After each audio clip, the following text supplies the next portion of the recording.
परमेश्वर के महान नाम की स्तुति हो। एक और बार फिर से आप सबको इस हिंदी आराधना में स्वागत करते हैं। आइए अपने स्थानों में अपनी आंखों को बंद करके अपने सरों को झुका के उस परमेश्वर के चरणों में चलते हैं। महान जीवित सामर्थ्य परमेश्वर, हम तेरा धन्यवाद देते हैं राजा।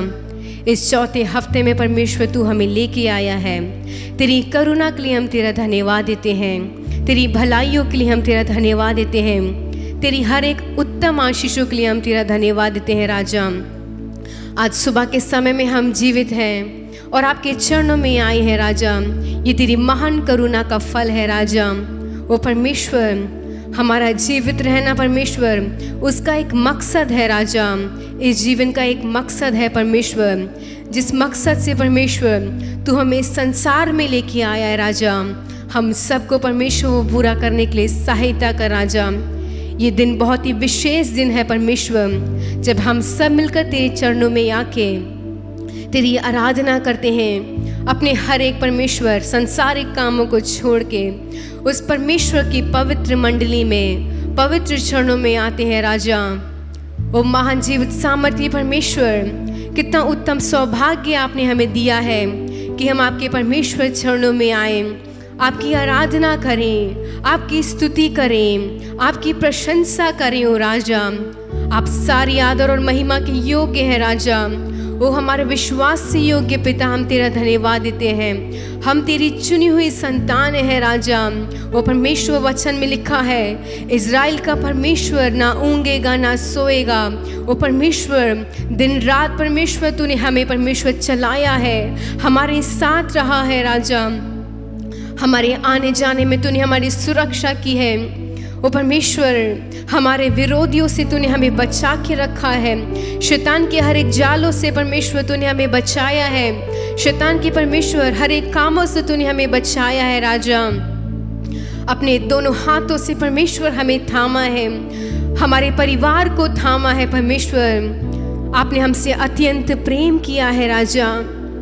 हम तेरा धन्यवाद देते हैं, हम तेरी स्तुति करते हैं परमेश्वर। आज सुबह के समय में परमेश्वर, हम परमेश्वर आपको स्वागत करते हैं। पवित्र आत्मा, हम आपको स्वागत करते हैं। आप हमारे बीच में आ जाइए, आपकी उपस्थिति हमारे बीच में होने पाए परमेश्वर।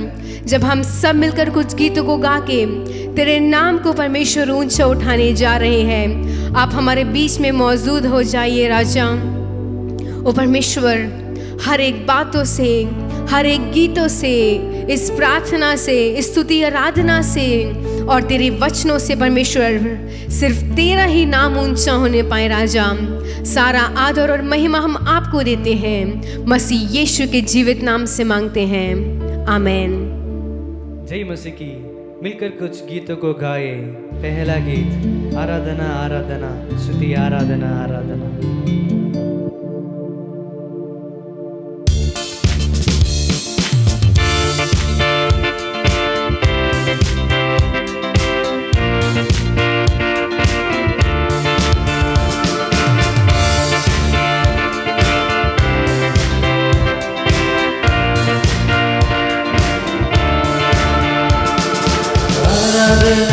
आराधना, स्तुति आराधना आराधना, आराधना आराधना, स्तुति आराधना आराधना।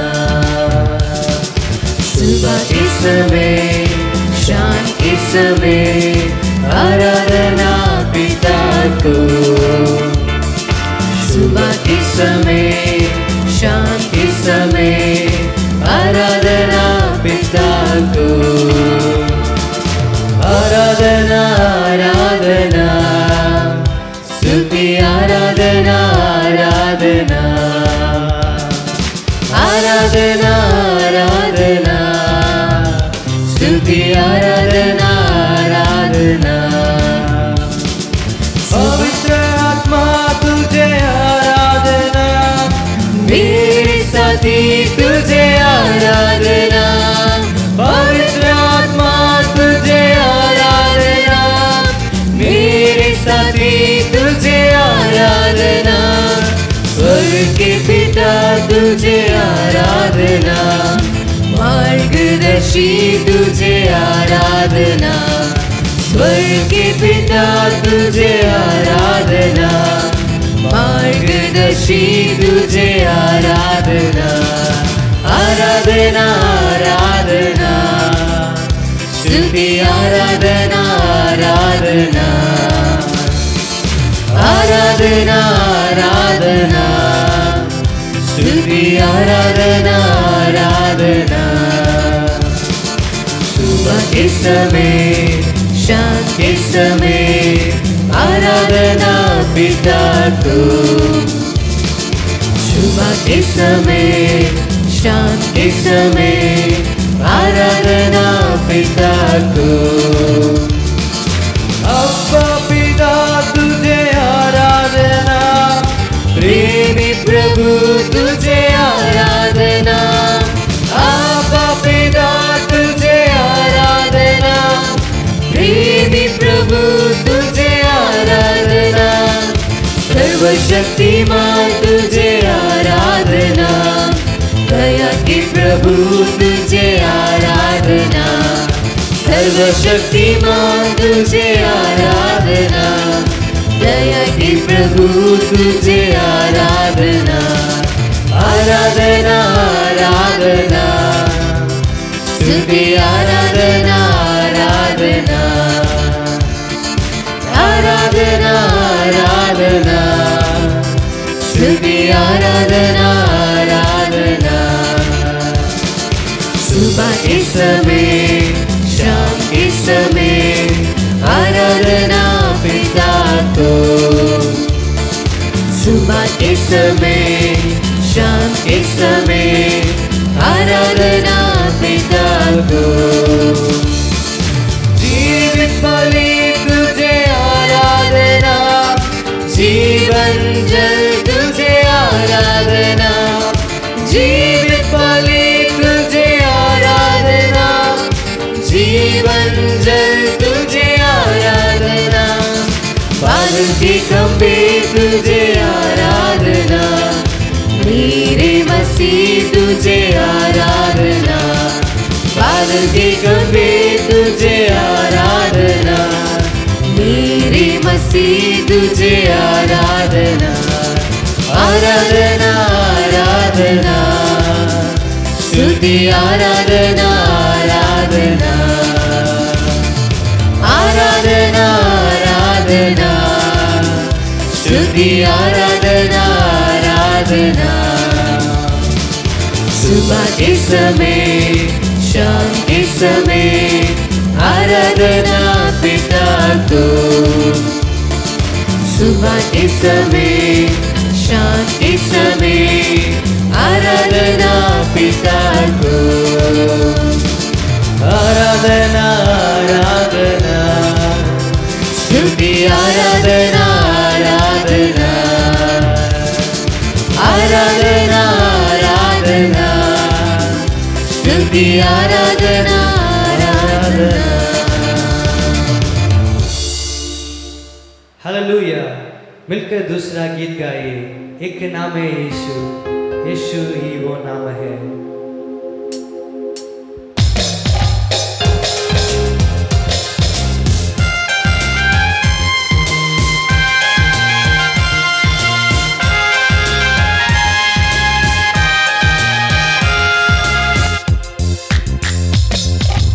एक नाम है यीशु, यीशु ही वो नाम है। एक नाम है यीशु, यीशु ही वो नाम है। एक नाम है यीशु, यीशु ही वो नाम है। एक नाम है यीशु, यीशु ही वो नाम है। अंधों को आंखें मिल जाए, यीशु ही वो नाम है। लंगड़ों को भी वही चलाए, यीशु ही वो नाम है। गूंगे को बोली मिल जाए, यीशु ही वो नाम है।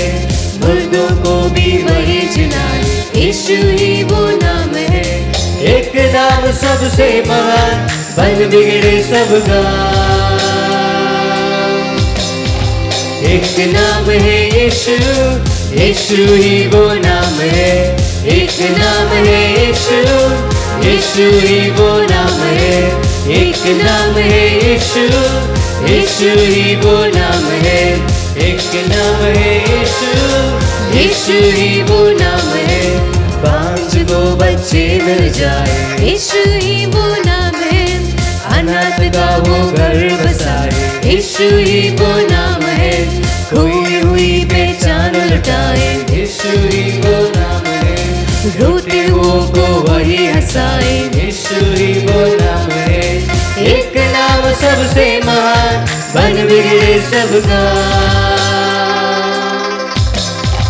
एक नाम है यीशु, यीशु ही वो नाम है। एक नाम है यीशु, यीशु ही वो नाम है। एक नाम है यीशु, यीशु ही वो नाम है। एक नाम है यीशु, यीशु ही वो नाम है। निर्बल को बलवान बनाए, यीशु ही वो नाम है। दुष्ट घरों को वही गिराए, यीशु ही वो नाम है। दुश्मन को भी माफ कराए, यीशु ही वो नाम है। रूठे रिश्ते सही हो जाए, यीशु ही वो नाम है। एक नाम सबसे महान, बन बिगड़े सबका। एक नाम है यीशु, यीशु ही वो नाम है। एक नाम है यीशु, यीशु ही वो नाम है। एक नाम है यीशु, यीशु ही वो नाम है। एक नाम है यीशु, यीशु ही वो नाम है। वो हमारा बल है, हमारी सामत है, हमारा सब कुछ है। तू मेरा बल है प्रभु, तू मेरा बल है प्रभु, तू सर्व बल है प्रभु।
जब मैं थका गिरा और निर्बल भी हुआ, तूने ही चंगा किया। यहोवा शाबोत मेरा, तूने तूने चंगा किया, यहोवा शाबोत मेरा। तू मेरा बल है प्रभु, तू मेरा बल है प्रभु, तू मेरा बल है प्रभु, तू मेरा बल है प्रभु, तू मेरा बल है प्रभु, तू मेरा बल है प्रभु, तू मेरा बल है प्रभु,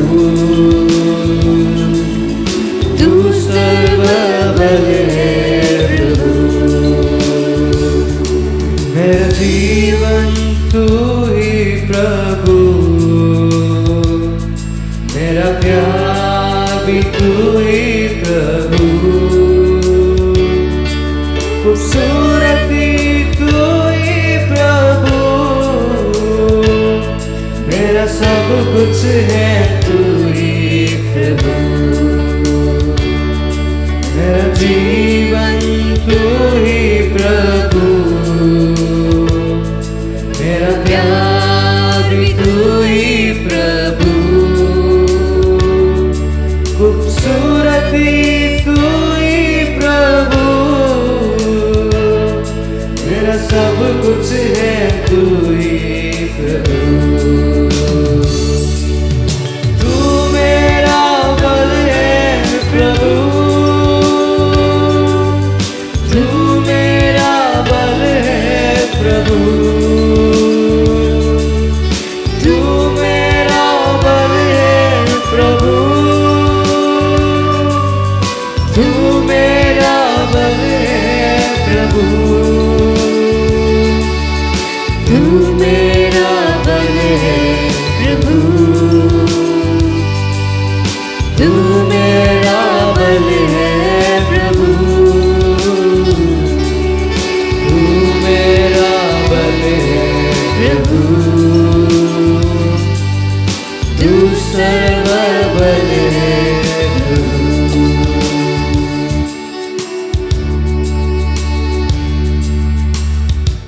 कितना सुंदर गीत हमने गाया कि तू मेरा बल है प्रभु।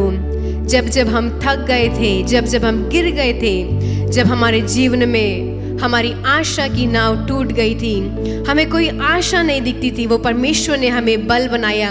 उस परमेश्वर ने हमें बल दिया है, हमें सामर्थ दी है और हमें मजबूती दी है। आइए अपने स्थानों पे खड़े होके उस परमेश्वर से कहें, हाँ राजा, हमारे दुख के समय में परमेश्वर, हमारे टूटने के समय में राजा, जब हमारा विश्वास टूट गया था, जब हमारी आशा की ये नाव परमेश्वर डगमगा गई थी, जब हमारे जीवनों में अनेक लहरें आ चुकी थी, जब हमारे जीवन में परमेश्वर एक दुख का पहाड़ आ गया था, तू हमारा बल बन के रहा, तू हमारा शरणस्थान बन के रहा, तू हमारा ढाल बन के रहा। राजा, हम तेरा धन्यवाद देते हैं। ओ परमेश्वर, तेरी सामर्थ के द्वारा परमेश्वर हमें अनेक आशीषें मिली हैं। ओ परमेश्वर, तेरी कृपा के कारण परमेश्वर हमें अनेक आशीषें मिली हैं। राजा, प्रिय भाइयों, प्रिय बहनों, अपने मुंह को खोल के अपने हाथों को स्वर्ग की ओर उठाते हुए इस परमेश्वर से कहें, ओ हमारे बल, हम तेरा धन्यवाद देते हैं। ओ हमारे सामर्थ, हम तुझे धन्यवाद देते हैं। ओ हमारी चट्टान, हम तेरे धन्यवाद देते हैं परमेश्वर। ओ राजा, हम जितना भी तेरी तारीफ करें, जितना भी तेरे नाम को ऊंचा उठाएं राजा, उतना कम है राजा, क्योंकि तूने हमारे जीवनों में राजा अनेक आश्चर्य कर्म किए हैं, अनेक परमेश्वर बड़ी बड़ी बातें की है राजा, बड़े बड़े काम किए हैं। तूने हमारे जीवन में परमेश्वर अनेक चमत्कार किए हैं राजा, अनेक बातों को परमेश्वर तूने उत्तर दिया है, अनेक सवालों का तूने हमें उत्तर दिया है, अनेक प्रार्थनाओं का परमेश्वर तूने उत्तर दिया है राजा। आज सुबह के समय में परमेश्वर हमारा हृदय राजा एक धन्यवादी रूप से परमेश्वर एक धन्यवादी हृदय के साथ तेरे चरणों में आता है राजा। वो हमारे स्वीकार को परमेश्वर इस आराधना को आप स्वीकार कीजिए राजा। पवित्र आत्मा हम अपनी होठों से नहीं राजा लेकिन अपने सच्चे हृदय से राजा, दिल की गहराइयों से राजा तेरी स्तुति करने के लिए सहायता कर राजा, तेरी आराधना करने के लिए सहायता करो राजा। तू हमारा शरण स्थान है राजा। हमारे संकट के समय में परमेश्वर तूने हमारे हाथों को थामा है राजा। हमारे मित्र छोड़ के चले गए, हमारे खुद के परिवार वाले छोड़ के चले गए, लेकिन तूने परमेश्वर हमारे दोनों हाथों को परमेश्वर अटल तरीके से थामा है राजा। किसी भी परेशानी के समय में परमेश्वर तू संसारिक लोगों के समान हमें छोड़ के नहीं गया, तू हर समय हमारे साथ था। प्रिय भाइयों प्रिय बहनों, वो हमारा शरण स्थान है, वो हमारा बल है, वो हमारी सामर्थ है। और परमेश्वर हम आपको सच्चे दिल की गहराई से तेरी आराधना करते हैं राजा। मैं हूँ यहाँ प्रभु, मैं हूँ यहाँ प्रभु, मैं हूँ यहाँ प्रभु, मैं हूँ यहाँ। कि हम अपने हाथों को उठाते उस परमेश्वर से कहें, हाँ राजा मैं यहाँ पे हूँ, मैं हूँ यहाँ प्रभु, मैं हूँ यहाँ प्रभु, मैं हूँ यहाँ प्रभु, मैं हूँ यहाँ। तू मेरा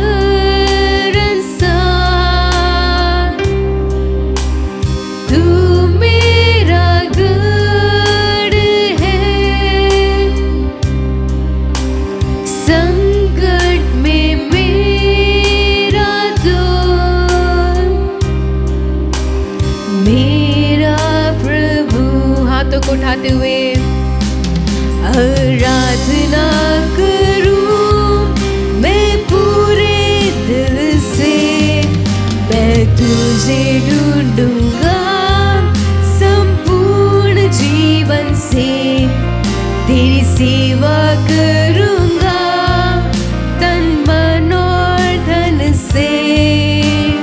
मैं हूँ यहाँ आराधना करूं, आराधना करूं मैं पूरे दिल से, मैं तुझे ढूंढूंगा संपूर्ण जीवन से, तेरी सेवा करूंगा तन मन और धन से। मैं हूँ यहाँ,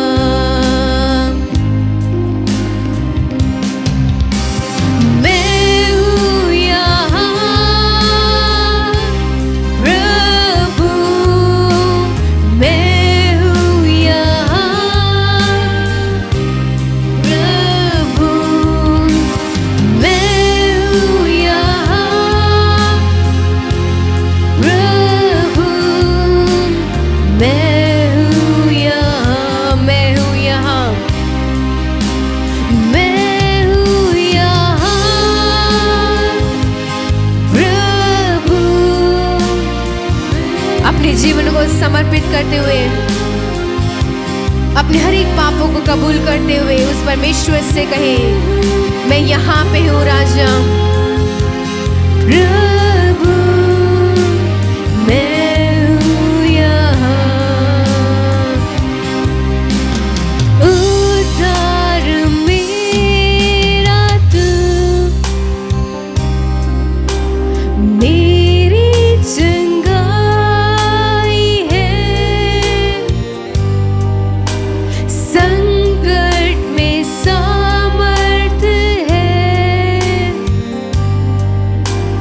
मेरा प्रभु। आराधना करूं, आराधना करूं मैं पूरे दिल से, मैं तुझे ढूंढूंगा संपूर्ण जीवन से। क्या उस परमेश्वर से कहें, हाँ राजा, अपनी सारी चीजों से हम तेरी सेवा करेंगे ओ राजा। आराधना करूं, आराधना करूं मैं पूरे दिल से, मैं तुझे ढूंढूंगा संपूर्ण जीवन से, तेरी सेवा करूंगा तन मन और धन से। मैं हूँ यहाँ। कि हम अपने जीवनों को समर्पित करके उस परमेश्वर से कहें, मैं हूँ यहाँ प्रभु, मैं हूँ यहाँ। हाँ परमेश्वर, हम आपके सामने हैं राजा, अपने सारे पापों को मानते हुए राजा, जो पिछले दिनों में हमने करे हैं राजा। आपको हमने ठेस पहुंचाई है राजा, आपका हमने अपमान किया है राजा, आपको हमने तुच्छ जाना है राजा, आपको हमने हल्के में लिया है राजा। आपको जो प्रथम स्थान हमें देना चाहिए था वो हमने नहीं दिया है राजा। उन सारी बातों को कबूल करते हुए राजा, अपने दिल की गहराई से हम आपसे क्षमा मांगते हैं राजा। ओ परमेश्वर तो हमें ग्रहण कर। मैं हूँ यहाँ समर्पित करते हुए, मैं हूँ यहाँ प्रभु, मैं हूँ यहाँ प्रभु, मैं हूँ यहाँ प्रभु, मैं हूँ यहाँ, मैं हूँ यहाँ प्रभु, मैं हूँ यहाँ प्रभु, मैं हूँ यहाँ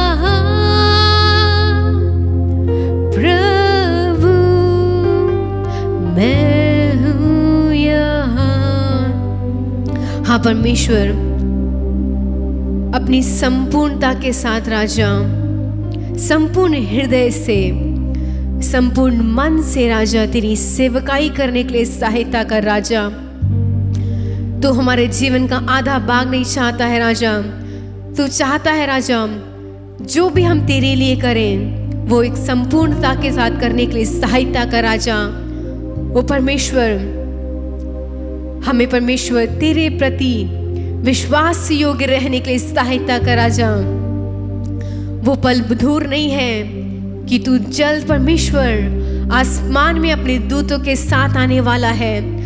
हम में से कोई भी परमेश्वर इस संसार में ना रहने पाए राजा। तेरे साथ परमेश्वर उस आगमन में परमेश्वर आने के लायक बना। हमारी हर एक कमी घटी को दूर कर दे राजा। सारा आदर और महिमा हम आपको देते हैं, मसीह यीशु के महान नाम से मांगते हैं, आमीन। जय मसीह की। प्रभु ने हमें और एक मौका दिया है। Hallelujah, hallelujah. सब लोग मिलकर कहेंगे, हमारा प्रभु भला है, हमारा प्रभु अच्छा है, वो भला कार्य करता है। हाँ, या देखो इस दिन में भी उसने हमें अच्छा स्वास्थ्य दिया है, हमें तंदुरुस्ती दी है, हमने गीत गाए, हमने आराधना किया। प्रभु ने हमें सब किस्म से आशीर्वाद दिया है। हाँ, ये महीना 4 हफ्ता हमने अभी तक चलाया है। हम अभी आए हैं चौथे हफ्ते में, चौथे इतवार को आ गए हैं। देखो हमारा प्रभु कितना अच्छा है, हमें कितना परवरिश किया है, देखभाल किया है, हमारे ज़रूरतों को उसने पूरा किया है। उसके लिए हम धन्यवाद कहेंगे। धन्यवाद प्रभु, धन्यवाद। आप हमारे संग हैं, आप ही हमें चलाते हैं, इसीलिए हम धन्यवाद कहते हैं। चलिए वचन की ओर हम देखेंगे, वचन की ओर हम अपना ध्यान बढ़ाते हैं। यशायाह का किताब 26 का 20, यशायाह का किताब 26 का 20वां वाला वचन। हे मेरे लोगों, हे मेरे लोगों, आओ आओ अपनी अपनी कोठरी में प्रवेश करके, अपनी अपनी कोठरी में प्रवेश करके किवाड़ों को बंद करो, किवाड़ों को बंद करो थोड़ी देर तक, थोड़ी देर तक, जब तक क्रोध शांत ना हो, जब तक क्रोध शांत ना हो, तब तक अपने को छिपा रखो, तब तक अपने को छिपा रखो। आज हमारा प्रभु कहता है, आप अपने अपने कोठरी में जाओ और किवाड़ों को बंद करके अंदर छिपे रहो जब तक क्रोध शांत ना हो। क्या क्रोध है? क्यों हमें छिपना है?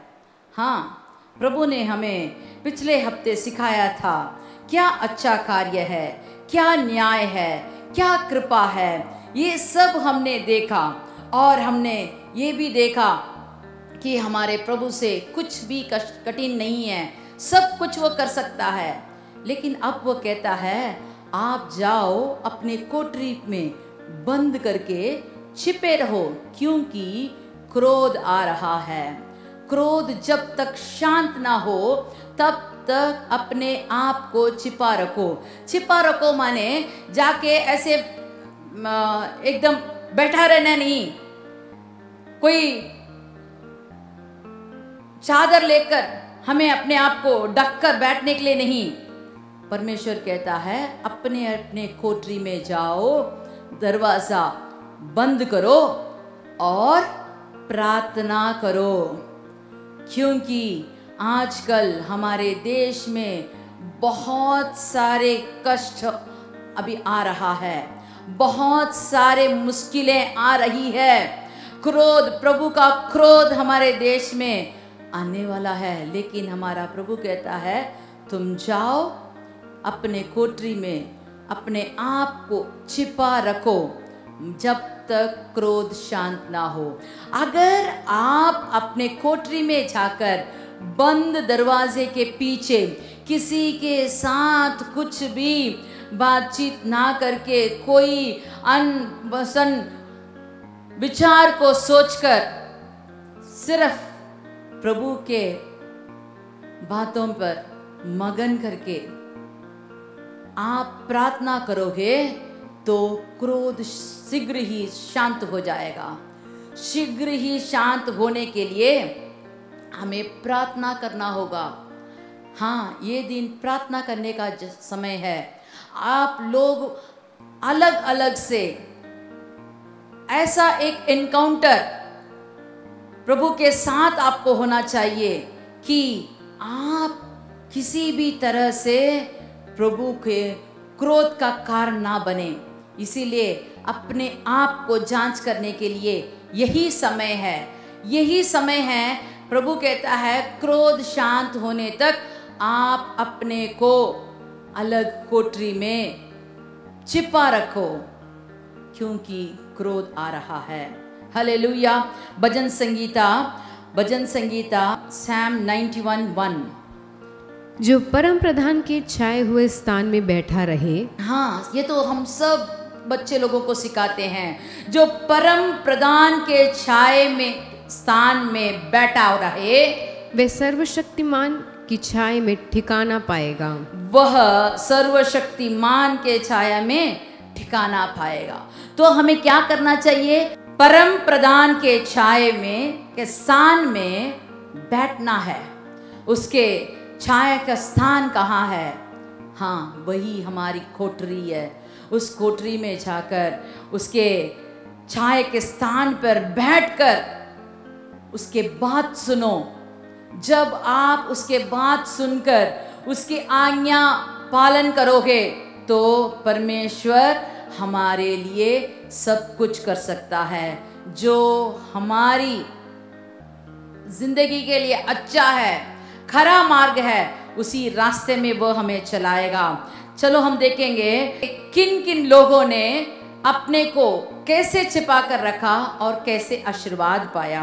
उत्पत्ति का किताब 43 का 30। उत्पत्ति का किताब 43 का 30। यहाँ हम देखते हैं यूसुफ के बारे में। यूसुफ कौन था? मैंने पहले बार बहुत सारे बार यूसुफ के बारे में आपको बताया है, इसीलिए मैं वचन को पढ़ने नहीं चाहती, लेकिन यूसुफ के बारे में आपको याद दिलाना चाहती हूँ। यूसुफ बहुत प्यारा लाडला बच्चा था। अपना माँ का वही पहला बच्चा था और उसके पिता उसको बहुत प्यार करते थे। जब वो बढ़ने लगा तो उसने एक बार स्वप्न देखा। जो स्वप्न उसने बताया, उसके भाई लोग, उसके माता पिता, सब लोग उससे थोड़ा घृणा करने लगे, उस पर क्रोध करने लगे और उस पर इतना जलन किया कि एक बार उनको मौका मिला, उसे उठाकर गड्ढे में डाल दिया। लड़का 15-16 साल का होगा, लेकिन चिल्ला रहा है, मदद के लिए वो चिल्ला रहा है, क्यों मुझसे ऐसे बर्ताव कर रहे हो करके पूछ रहा है। लेकिन किसी ने कुछ नहीं कहा। उसे उठाकर गड्ढे में डाल दिया, उसका कपड़ा निकाल दिया। थोड़े ही देर में उसे फिर से उठाया और उसे इस्माइल लोगों के हाथ में उसे बेच दिया। बेचने के बाद इन्होंने सोचा कि इसका स्वप्न अभी पूरा नहीं होगा, इसका जो वाणी परमेश्वर ने दिया है, प्रतिज्ञा वचन उसको दिया है, वो कभी इसके जिंदगी में होगा नहीं। लेकिन दिन बढ़ते गए, उसे जो इस्माइली लोगों ने लिया, उसे मिस्र देश में उसको बेच दिया था और वहां उसके स्वामी के घर में वो काम किया। उसके हाथ को का काम सब कुछ सफल हुआ, क्योंकि परम प्रधान परमेश्वर उसके साथ था। क्योंकि ये यूसुफ सब लोगों से अलग होकर अपने को अलग एक कोठरी में बंद किया, ऐसा एक सिचुएशन उसको आया, उसको सबसे अलग हो गया, दूसरे विदेश लोगों के बीच में है और वो भी एक स्लेव के समान है। वह वहां परमेश्वर को ही अपने संग रखा। उसको अच्छा हो या बुरा हो, दुख हो सुख हो, सब समय पर वो अपने कोठरी में जाकर अपने परमेश्वर से बात किया करता था। तो एक बार उसकी मालकिन ने उससे दुष्ट बर्ताव किया, लेकिन वो कहा, मैं अपने परमेश्वर के आगे इतना बड़ा पाप कैसे करूं? हाँ, मेरे मालिक ने तो मुझे सब में अधिकार दिया है, लेकिन मैं पाप नहीं कर सकता क्योंकि मेरा परमेश्वर मुझे देख रहा है। उसके आंख के सामने कुछ भी मैं छिपा नहीं सकता, वो मेरे संग है। मैं कैसे पाप करूं? पाप से दूर दौड़ा। क्या हुआ उसको? उसे कारागार में बंद किया गया। लेकिन वचन कहता है जब यूसुफ कारागार में था, वहां भी मसीह उसके साथ था। उसने मसीह को भी अपने संग रख लिया। उसने कहा, मैं जहां भी हूं तू मेरे संग रहे। और उस कोठरी में भी वह परमेश्वर के संग रहा, प्रार्थना किया और वहां भी जो जेलर था उसने आंख में उसको कृपा मिली।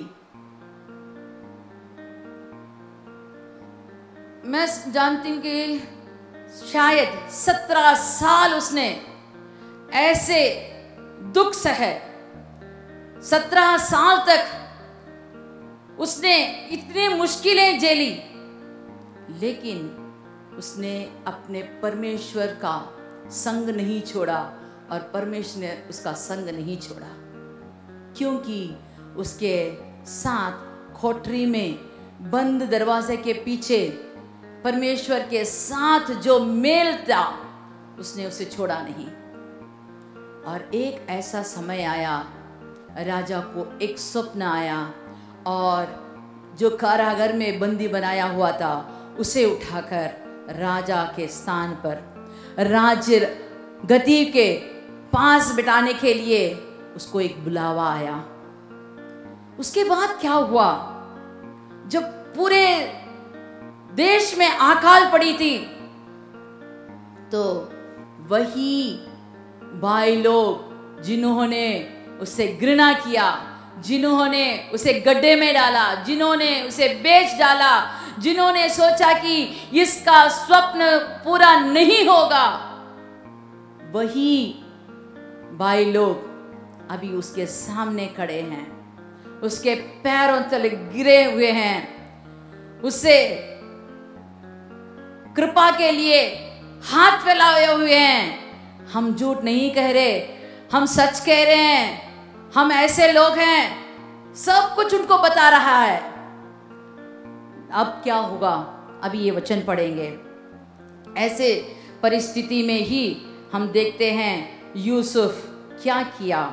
30वां वाला वचन, तब अपने भाई के स्नेह से मन भर आने के कारण और ये सोचकर कि मैं कहाँ जाकर रोऊं, मैं कहाँ जाके रोऊं, उसको मन भर के आ गया कि ये सब मेरे भाई लोग हैं, इन्होंने कितना कष्ट सहा है, अकाल के कारण ये लोग कितना अनाज के बिना कैसे कष्ट उठा रहे हैं, और ये लोग मेरे आस आकर हाथ फैला रहे हैं।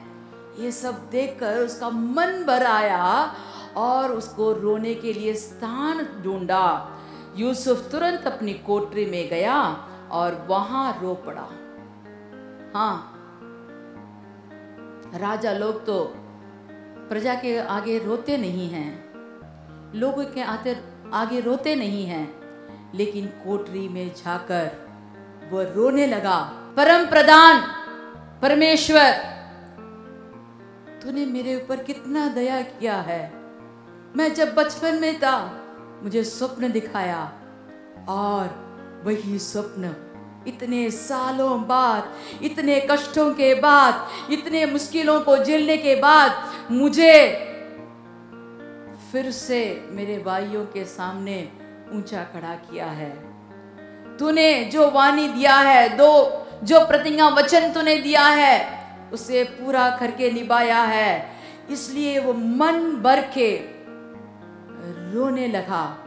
फिर उसके भाइयों के सामने आकर उसने भोजन परोसा।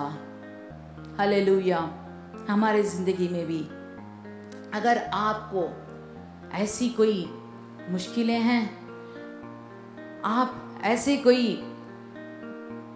मुश्किल के रास्ते में जा रहे हैं, कठिन रास्ते में जा रहे हैं, आप अपना मन कच्चा मत कीजिए। जो वचन प्रभु ने आपको दिया है वो पूरा करेगा। विश्वास कीजिए। अपने कोठरी में जाकर बंद करके प्रभु की वाणी सुनिए, वचन को अपनाइए।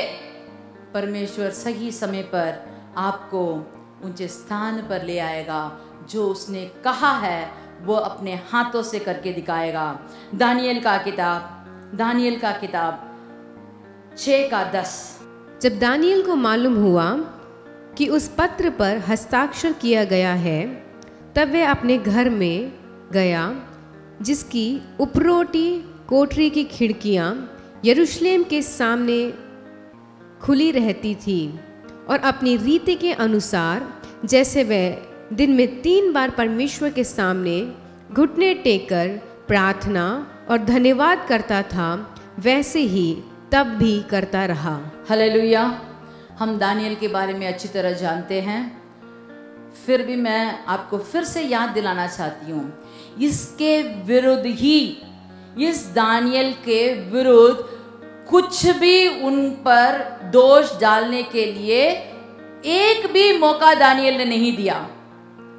तो जो षड्यंत्र रचने चाहते थे, उन्होंने ऐसा एक योजना बनाया कि उसके विरुद्ध हम कुछ करें, तो उसके प्रार्थना के अलावा और किसी में भी उसके विरुद्ध हम कुछ भी बात नहीं निकाल सकते, क्योंकि वो अपने काम में एकदम निपुण था। जो भी उसको कार्य दिया गया वो सब कुछ उसने किया। 5 राजाओं के बीच में उसने काम किया है, कोई भी राजा उस पर कोई भी दोष नहीं दिया। लेकिन ये तो एक विदेशी था, ये तो एक बंदी था, लेकिन जो स्वदेश के लोग थे वे लोग इस पर इतना जलन करते थे। एक बंदी ऊंचे स्थान पर रहा है, एक बंदी हमारे लिए आज्ञा देता है, वो सरकारी नौकर है। सब लोग उस पर जलन करते थे, लेकिन इसको क्यों सफलता मिली? इसको क्यों सफलता मिली? इसका सफलता का कारण एक ही था, क्योंकि वह अपनी उपरोटी कोठरी में जाकर हर दिन 3 बार प्रार्थना करता था। हर दिन उसको जितना भी काम हो, जितना भी उसको मुश्किलें झेलने पड़ी, जितना भी उसके विरुद्ध लोग उठने लगे, लेकिन वह अपनी कोठरी में जाने का समय सही सही वह निकालता था। उसको तो राजधान में बड़ा पद था, बहुत काम होंगे, लेकिन परमेश्वर के साथ मेल रखने के लिए उसने अलग समय रखा गया। उस समय में वह सही समय पर जाकर प्रार्थना करता था, परमेश्वर के और अपना हाथ फैलाकर परमेश्वर के संग जो भी उसको मुश्किलें आती थी, जो भी नया विचार निकालना पड़ता था, सबके लिए वह प्रार्थना करके करके करके परमेश्वर से पूछ पूछ कर परमेश्वर की आज्ञा के मुताबिक चलता था। इसीलिए वह सफल हुआ। लेकिन उसको क्या हुआ? ऐसी एक दुर्दशा आई, उसे सिंहों के मांद में डालना पड़ा। लेकिन वहां भी वो चुप नहीं रहा। सारी रात उसे सिंहों के बीच में रहना पड़ा। लेकिन उसने क्या किया? परमेश्वर को अपने संग रख लिया, क्योंकि उसका आदत है वो कोठरी में जाकर दरवाजा बंद करता था, लेकिन खिड़कियां खुला रखता था। उसने ये नहीं सोचा कि कोई मुझे देख लेगा तो क्या होगा। वह अपना समय परमेश्वर के संग सही सही निकालता था। इसीलिए परमेश्वर ने सिंहों का मुंह बांध कर रख दिया था। सिंहों ने उस पर थोड़ा भी हानि नहीं दिया, चूहा तक नहीं। लेकिन वही सिंह क्या किए आप जानते हो?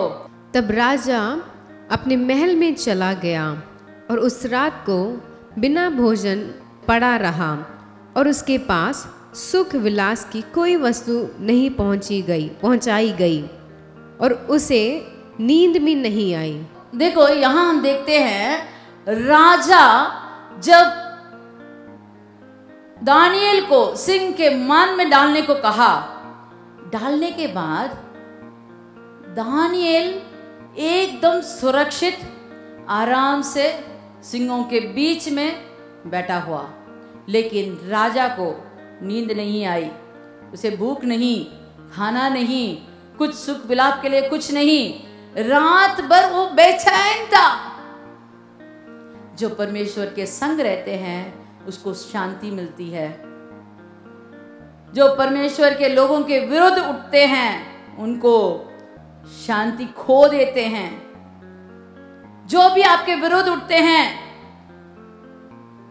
उनको क्या होगा परमेश्वर देख लेगा। आपकी कोई चिंता करने की जरूरत नहीं है। सिर्फ अपनी कोठरी का समय, अपने कोठरी में जाकर किवाड़ बंद करके परमेश्वर से अपना वक्त निकालो तो आप देखेंगे आपके विरुद्ध जो कुछ भी उठा सब कुछ एकदम टूट कर चकनाचूर हो जाएगा। देखिए यहाँ क्या हुआ, हम देखेंगे 23 वाला वचन। तब राजा ने बहुत आनंदित होकर दानियल को गड्ढे में से निकालने की आज्ञा दी। दानियल को गड्ढे में से निकालते समय राजा को बहुत आनंद हुआ। वो पूछता है तेरा प्रभु तूने बचाया? तो वो कहता है राजा तू युग युग जी, मेरा प्रभु मुझे बचाया है। लेकिन राजा को जब दानियल को बाहर निकालते समय इतना आनंद हुआ और उसने क्या किया, उसके बाद क्या उसने आदेश दिया, इसके बारे में देखेंगे। और राजा ने आज्ञा दी कि जिन पुरुषों ने दानियल की चुगली खाई थी, जिन पुरुषों ने दानियल की चुगली खाई थी, वे अपने अपने लड़कों, अपने अपने लड़के, बालों और स्त्रियों समेत लाकर सिंह के गड्ढे में डाल दिए जाएं। अभी क्या हुआ? सब अधिकारी, शायद 123 अधिकारी लोग इसके विरुद्ध उठे थे। 123 अधिकारी और उसका परिवार भी, उसके परिवार के सब सदस्यों को सिंहों के मांद में, गड्ढे में डाला गया। तब क्या हुआ? आगे पढ़िए। सिंहों के मांग में डाल दिया गया और वे गड्ढे की पैदी भी ना पहुंचे कि सिंहों ने उन पर झपट कर सब हड्डियों समेत उनको चबा डाला। देखो कितने भूखे सिंह थे वहां। रात भर दानियल को ताकते रहे, देखते रहे, भूखे रहे। लेकिन जब सुबह हुआ, बोर फटी, दानियल को बाहर निकाला तो बहुत बड़ी दावत उस परमेश्वर ने उन लोगों के लिए तैयार करके रखा है। परमेश्वर ने कहा होगा सिंह एकदम मुंह बंद करके, हाथ पैर कुछ भी नहीं चलाना, चुप रहो, कल आपके लिए बहुत बड़ी दावत मिलेगी। और परमेश्वर ने उनकी जो उन्होंने कहना माना था उनके लिए भी एक बहुत बड़ी दावत। 123 परिवार के लोग जब वो नीचे तक नहीं गए, उनको पकड़कर हड्डी समेत उन्होंने खा लिया था। तो कितना भूखे होंगे, थोड़ा देखिए। ऐसे ही हमारे जिंदगी में भी शत्रु हमारे चारों ओर उठ सकते हैं, लेकिन आप अपने कोठरी को मत भूलिए। आप अपने कोठरी के अंदर जाकर किवाड़ बंद करके प्रार्थना करोगे तो परमेश्वर आपके लिए युद्ध करेगा, परमेश्वर आपके लिए जीत देगा, परमेश्वर आपके लिए आपके शत्रुओं को मार गिराएगा। परमेश्वर आपके विरुद्ध उठी हुई षड्यंत्र को भी चकनाचूर कर देगा। अगर आपके जिंदगी में ये कोठरी का अनुभव हो तो आप अपने जिंदगी में एक बदलाव देखोगे। नेहेमिया का किताब 1:3 देखिए। नेहेमिया का किताब 1:3। उन्होंने मुझसे कहा, जो बचे हुए लोग बंधुआई से छूटकर उस प्रांत में रहते हैं वे बड़ी दुर्दशा में पड़े हैं। वे बड़ी दुर्दशा में पड़े हैं और उनकी निंदा होती है, निंदा होती है, क्योंकि यरूशलेम की शहरपनाह टूटी हुई है और फाटक जले हुए हैं। ये सब कौन सुन रहा है? बंधुआई में गया हुआ नेहेमिया अपने देश के लोगों के बारे में जब पूछताछ करता है, उसे मालूम होता है कि ये लोग निंदा भोग रहे हैं, ये लोग इतने कठिन अपना जिंदगी चला रहे हैं कि हम बोल नहीं सकते। ये सुनते ही, ये बातें सुनते ही मैं बैठकर रोने लगा और कितने दिन तक विलाप करता और स्वर्ग के परमेश्वर से सम्मुख उपवास करता और ये कहकर प्रार्थना करता रहा, हे परमेश्वर, हे परम परमेश्वर यहोवा, हम पर दया कर। हमने पाप किया है, मेरे पितरों ने पाप किया है, हम पर दया कर। बहुत दिन तक उसने प्रार्थना किया, अपनी कोठरी में जाकर अपने काम के समय में भी काम करता हुआ फिर आकर अपने कोठरी में जाकर प्रार्थना करने लगा। इसका नतीजा क्या था? दूसरा आयर का 4 वचन पढ़ेंगे। राजा ने मुझसे पूछा, फिर तू क्या मांगता है? क्या मांगता है? तब मैंने स्वर्ग के परमेश्वर से प्रार्थना करके, तब भी उसने प्रार्थना किया राजा के सामने, मन ही मन अपने मन की कोठरी के अंदर उसने प्रार्थना किया। प्रार्थना करने के बाद वो कहता है, हे राजा, अगर तू मेरे पर प्रसन्न है, तू मेरा मांग पूरा कर सकता है, तो मुझ पर कृपा दिखा। 8वां वाला वचन पढ़ेंगे। और सरकारी जंगल के रखवाले आसाप के लिए भी इस आशय में चिट्ठी दे, ताकि मैं जाकर मेरे लिए जो भी लकड़ियां चाहिए, शहरपना बनाने के लिए, खड़ी बनाने के लिए, मेरा घर बनाने के लिए, सबके लिए जो जो चीजें उसे चाहिए था, जितने पैसा उसको चाहिए था, सोना चांदी कितना चाहिए था, सब कुछ राजा के आगे उसने एकदम बड़ा लिस्ट दे दिया और राजा ने तुरंत उसको सब कुछ सैंक्शन किया। कैसे हुआ? एक बंदी राजा से मांगे, क्या राजा सब कुछ दे सकता है? हो सकता है जब आपके जिंदगी में कोठरी का अनुभव हो। अगर आपके जिंदगी में कोठरी में जाकर बंद किवाड़ों के अंदर प्रार्थना करने का अनुभव हो, तो ऐसा कार्य भी हो सकता है। जो अनहोनी है वो होगा, आपके आंख उसे देखेंगे, आप उसे समझ जाएंगे, हाँ परमेश्वर से सब कुछ हो सकता है, उसे कठिन कुछ नहीं है। अगर हम सच्चे मार्ग में, करे मार्ग में जाएं, तो परमेश्वर हमारे लिए सब कुछ कर सकता है। आंख बंद करके प्रार्थना करेंगे। Hallelujah, hallelujah. धन्य प्रभु, धन्य प्रभु, आज हमें आपने सिखाया है कोठरी में जाकर बंद किए हुए लोगों का आपने कैसे सुधि ली है, उनके लिए प्रार्थना का उत्तर आपने कैसे दिया है, ये सब हमने सीख लिया है। प्रभु हमारे जिंदगी में भी ये कोठरी का अनुभव हमें दीजिए। हमें आगे बढ़ने के लिए जो भी रुकावटें हैं, जो भी हमारे विरुद्ध उठते हैं, जो भी षड्यंत्र रचा जाता है, उस सब से, उस सब जंजीरों से, उस सब कारागार से बाहर निकलने के लिए हमें आपकी मदद की जरूरत है। प्रभु आप हमें मदद कीजिए, आप हमारे संग रहिए, आप हमारे आगे जाइए, आप हमारे लिए शहरपना बन जाइए, आप हमारे लिए सब कुछ बनकर हमें सिखाइए, हमें बताइए कौन से रास्ते में जाना है, कौन सा रास्ता खरा रास्ता है, हमें सिखाइए प्रभु, ताकि हम भी आशीर्वाद बने, हम दूसरों के लिए भी आशीर्वाद बने।